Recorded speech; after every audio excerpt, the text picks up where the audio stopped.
Bonjour à tous, aujourd'hui on se retrouve pour discuter du CAPES de maths 2023 et plus précisément du sujet 1 et la partie vrai ou faux. Donc cette vidéo ne sera pas une correction détaillée, ça sera plutôt des éléments de correction où je vais apporter quelques arguments et parfois quelques éléments de rédaction mais pas forcément de manière complète et parfaitement exhaustive. Donc comme on est dans un vrai faux, il faut se dire qu'il va sans doute y avoir beaucoup de pièges, pièges entre grands guillemets bien sûr. Il y aura sans doute des affirmations qu'on pense être vraies alors qu'elles sont fausses, et autrement dit, il va falloir trouver des contre-exemples ou alors des arguments qui sont convaincants. Donc cette correction, elle a été faite un petit peu à la hâte, donc il se peut qu'il y ait quelques coquilles de rédaction, voire d'argumentation. Si c'est le cas, n'hésitez pas à me le faire savoir, j'en prendrai compte si ça a été fait de manière constructive. Sur ce, on a quand même 25 affirmations à affirmer ou confirmer, donc ne perdons pas de temps et allons-y. Dans la question 1, on nous dit qu'une fonction définie sur R n'est pas paire si et seulement si pour tout x appartenant au R, f de x est différent de moins f de x. Donc déjà, on rappelle ce que c'est une fonction paire. Une fonction paire sur R, c'est une fonction telle que si et seulement si pour tout x réel, f de moins x égale f de x. Donc, il s'agit de faire la négation de cette chose-là. Donc la négation d'un pour tout x, c'est il existe x0 réel, et la négation de cette égalité, ça veut dire une différence. Autrement dit, une fonction qui n'est pas paire sur R, c'est une fonction telle qu'il existe un x0 réel, tel que f de moins x0 est différent de f de x0. Ce qui n'est pas ce qui est proposé ici. La condition pour tout x ici, elle est trop forte, et du coup, on perd l'équivalence. Donc l'affirmation 1, elle est fausse. Question 2, donc on considère une fonction qui est continue sur AB, et à valeur dans AB, et on cherche à savoir si l'équation f de x égale x admet au moins une solution dans AB. Donc ça, c'est une question qui est très classique, n'hésitez pas à faire un dessin si besoin. Ici, on va invoquer le théorème des valeurs intermédiaires. Pour ça, ce qu'on fait, c'est qu'on va considérer la fonction g, qui est définie comme étant g est égal à f de x moins x. Donc cette chose-là, enfin la fonction g, elle est continue parce que c'est une somme de fonctions continues, f est continue, la fonction identité est continue. Et ensuite, on va dire que g de a est positif, ce qui ici est à peu près évident parce que f est à valeur dans AB. Donc f de a est plus grand que a, et donc un truc plus grand que a moins a, c'est plus grand que 0. Et de la même façon, g de b, ça va être plus petit que 0. Parce que f de b, c'est plus petit que b, et un truc plus petit que b moins b, c'est plus petit que 0. À l'aide du théorème des valeurs intermédiaires, de dire qu'il existe au moins un c appartenant à AB, tel que g de c est égal à 0. Sauf que g de c égale à 0, ça veut dire exactement que f de c est égal à c. Donc l'affirmation 2, elle est vraie. Question 3, maintenant. On considère deux fonctions, on imagine qu'elles sont continues sur AB à valeur dans R. L'intégrale de f entre a et b, on imagine qu'elle est plus grande que l'intégrale de g entre a et b. Est-ce que la fonction f est forcément toujours plus grande que g sur l'intervalle? La réponse est non. On peut prendre un contre-exemple assez simple. On imagine qu'on travaille sur l'intervalle 0,1. La fonction f, on peut imaginer que c'est la fonction qui vaut 2x.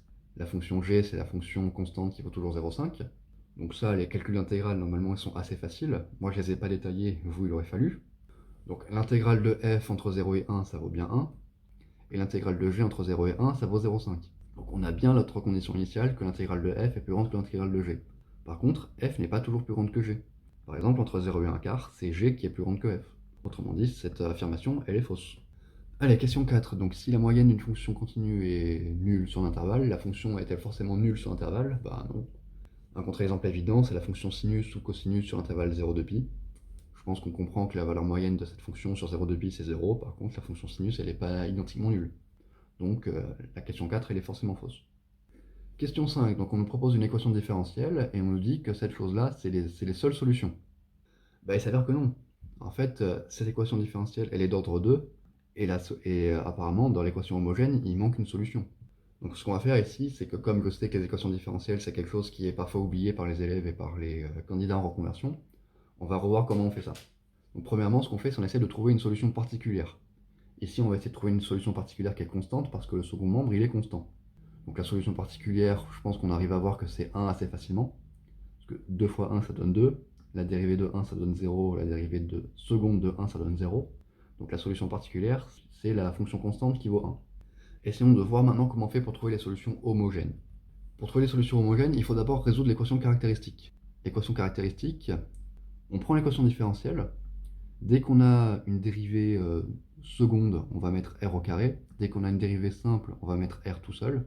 Et dès qu'on n'a pas de dérivée, on va mettre une constante. Donc l'équation caractéristique de cette équation différentielle, c'est bien r au carré moins 3r plus 2.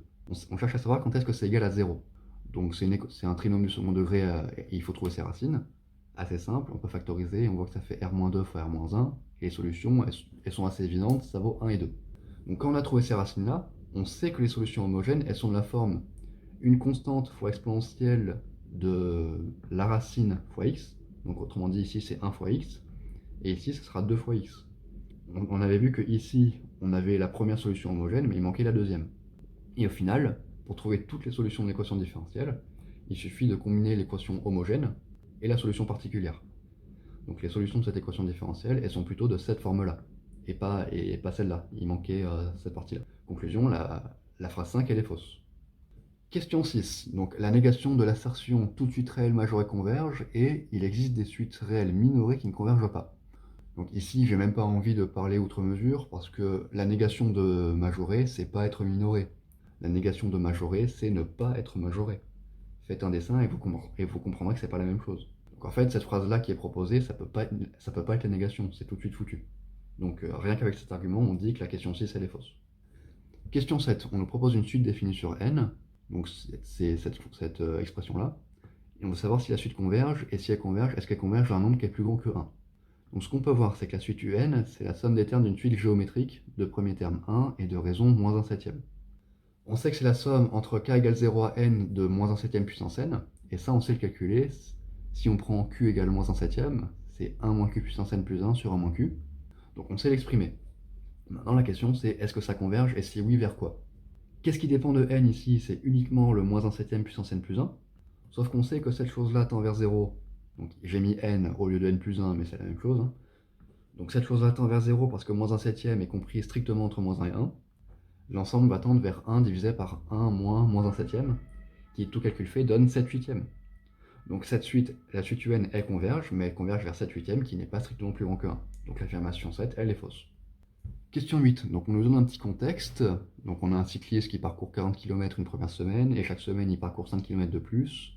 On cherche à créer une fonction Python pour savoir à partir de combien de semaines il faut pour dépasser un certain seuil de kilomètres. Donc la fonction Python, elle est proposée.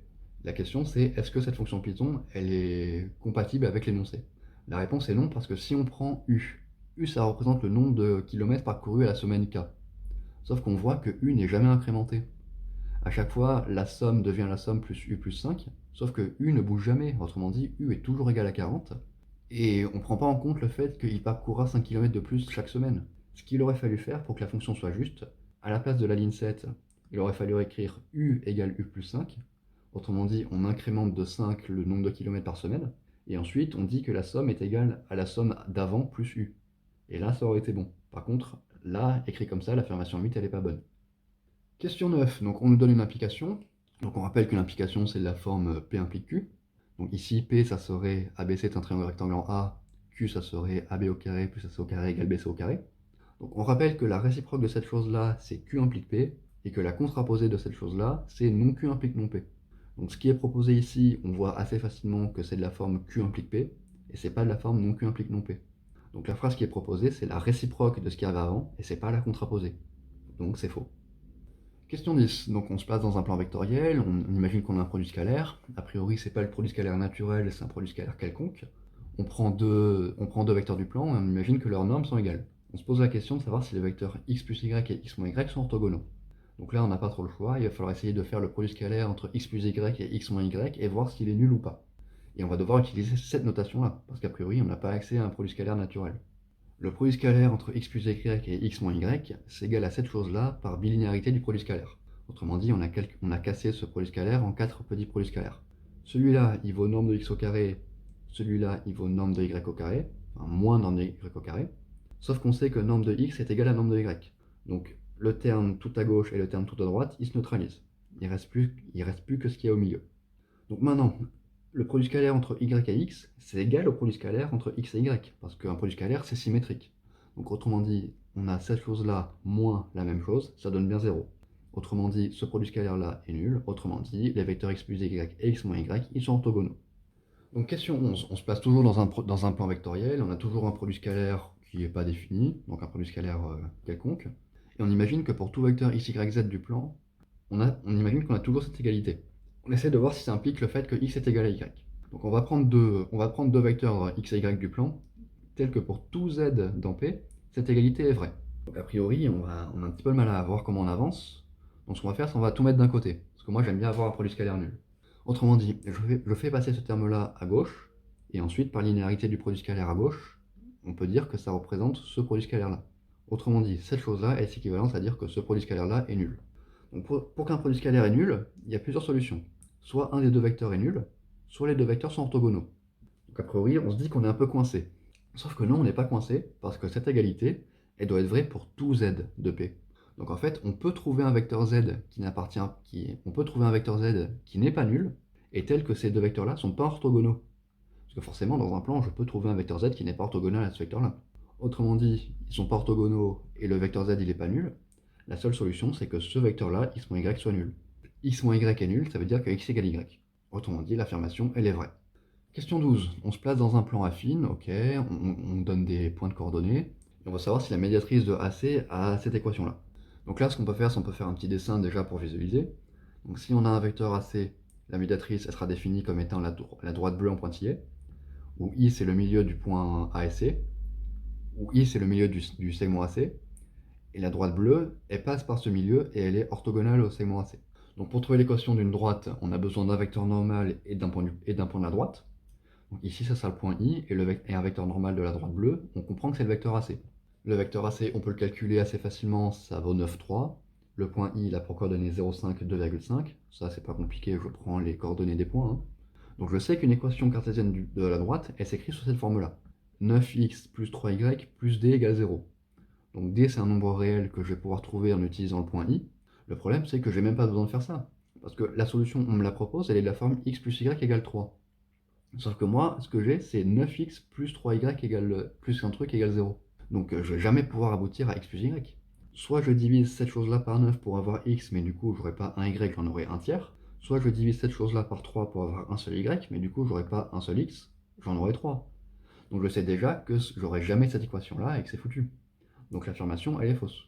Question 13. Donc on se place dans un plan affine classique. Cette fois-ci, on va parler avec des nombres complexes. Si on considère un point M d'affixe Z, on cherche tous les points M d'affixe Z qui vérifient cette chose-là. Cette équation-là représente un seul point ou est-ce que c'est autre chose? Donc on rappelle que cette notation-là, valeur absolue de Z-2, ça représente par des mots en français la distance d'un point M d'affixe Z au point d'affixe 2. Autrement dit, quand j'écris cette chose-là, je veux trouver tous les points M d'affixe Z tels que le point M est à égale distance du point d'affixe 2 et du point d'affixe moins 1. Sauf que ça, on sait que ça représente la médiatrice. Dans le dessin, ça représente la médiatrice tracée en bleu. Autrement dit, est-ce que l'équation elle est réduite au point d'affixe 1,5? Bah non. Alors oui, ça marche, ces solutions, mais il en manque plein d'autres, tous les points de la droite. Donc l'affirmation, elle est fausse. Allez, question 14. Dans le plan affine, donc on considère encore un plan affine, on considère des points A et B d'affixe respectives racine de 3 moins i, racine de 3 plus i. Donc là, petit aparté pour dire que j'ai pas réussi à trouver le sujet propre en version PDF. Donc ce que j'ai fait, c'est que j'ai pris des captures d'écran que j'ai trouvées sur Facebook via des candidats qui ont accepté de les mettre en ligne. Donc je remercie les candidats qui ont fait ça d'ailleurs. Par contre, ici, on parle d'affixes respectives.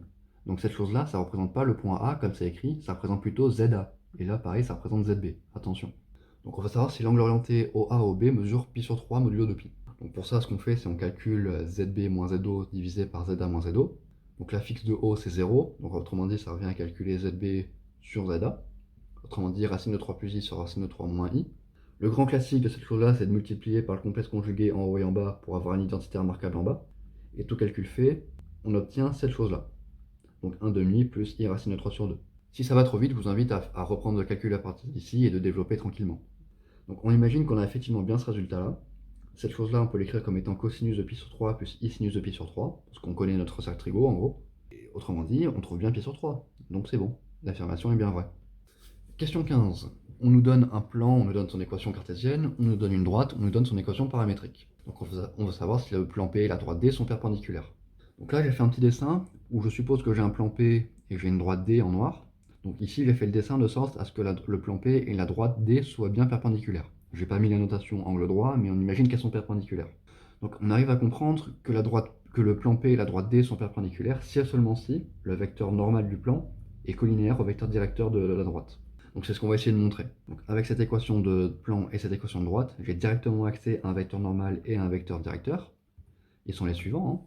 Le vecteur normal du plan, c'est les coordonnées qu'il y a devant x, y et z. Donc c'est bien 1, 2, 1, moins 2, 3. Et les coordonnées du vecteur directeur de la droite, c'est ce qu'il y a devant les t. Donc c'est bien 1, moins 1, moins 1. Est-ce que ces vecteurs ils sont collinéaires? Ben non, ça se voit clairement. Collinaire, ça veut dire proportionnel en gros, hein. Donc pour passer de 1 à 1, je multiplie par 1. Par contre, pour passer de -2 à -1, je multiplie pas par 1. Donc je sais qu'ils ne sont pas collinaires. Autrement dit, mon plan P et ma droite D, elles ne sont pas perpendiculaires. L'affirmation, elle est fausse. Allez, question 16. On nous donne une matrice, donc on va savoir si elle est inversible et diagonalisable dans M2 de R. Donc dans cette question, malheureusement, j'ai complètement oublié le fait qu'elle soit inversible. Donc on voit qu'elle est facilement inversible. Je calcule le déterminant de cette matrice, ça fait 0 fois 0 moins 1 fois 1, ça donne moins 1 qui est différent de 0. Donc la matrice, elle est bien inversible. Par contre, est-ce qu'elle est diagonalisable? Pour ça, ce qu'on peut faire, c'est qu'on peut calculer le polynôme caractéristique. On rappelle sa définition. Ça représente le déterminant de x identité moins la matrice A, où je considère que la matrice A, c'est cette chose-là. Donc ça représente en gros ce déterminant, qui est facile à calculer, hein, c'est x fois x moins 1 fois moins 1, qui donne tout calcul fait x au carré moins 1. Je peux facilement le factoriser comme étant x plus 1 facteur de x moins 1. Notre polynôme caractéristique, il est scindé à racine simple, et c'est suffisant pour dire que la matrice est bien diagonalisable dans M2 de R. Autrement dit, l'affirmation 16, elle est vraie. Question 17. Donc on suppose qu'on a deux matrices dans Mn de R. On suppose que AB égale 0. Est-ce que ça veut dire que A ou B n'est pas inversible?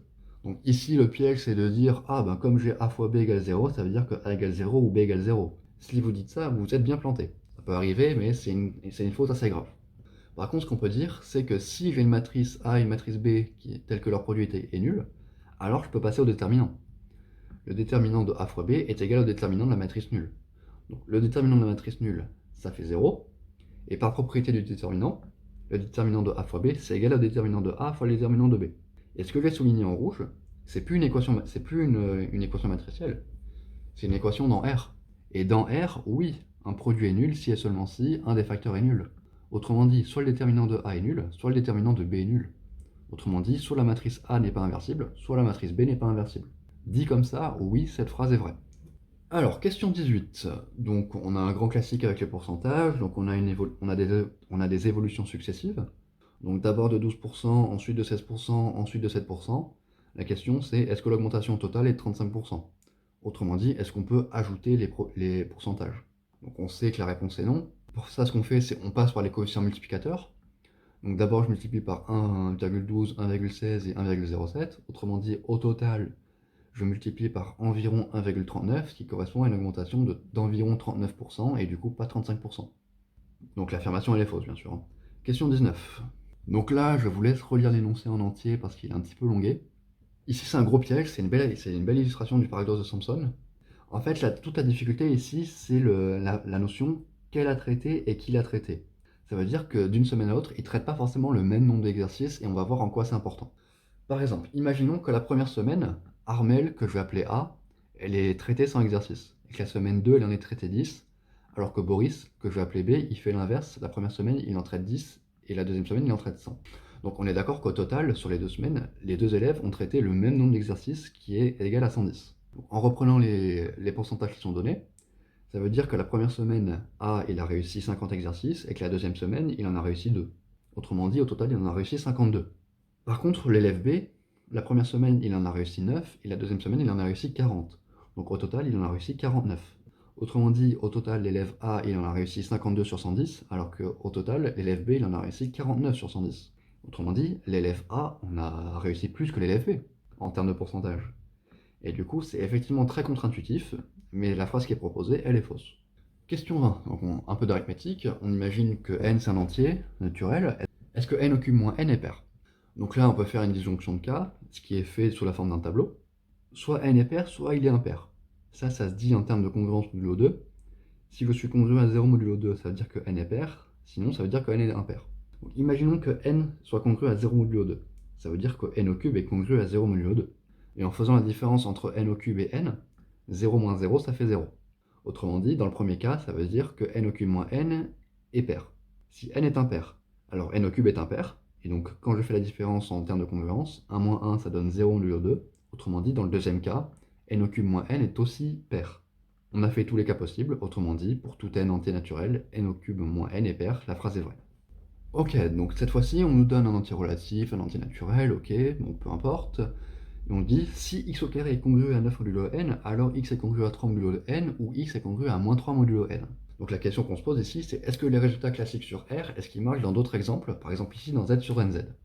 La réponse est sans doute non. et on va essayer de montrer pourquoi.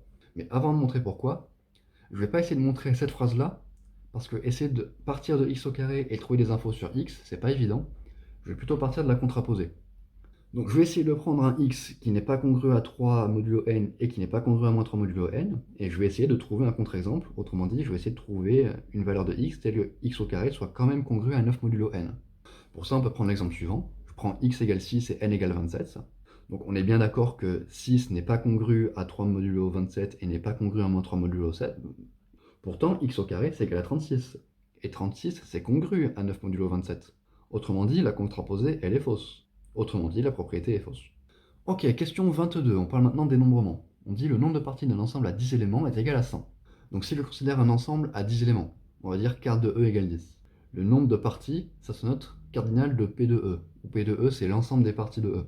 Donc un résultat de cours, qui est très simple et qu'il faut connaître, c'est le fait que le cardinal de P de E, c'est égal à 2 puissance le cardinal de E. Donc autrement dit, ici, c'est 2 puissance 10. 2 puissance 10, ça fait 1024, c'est pas égal à 100, donc la proposition, elle est fausse.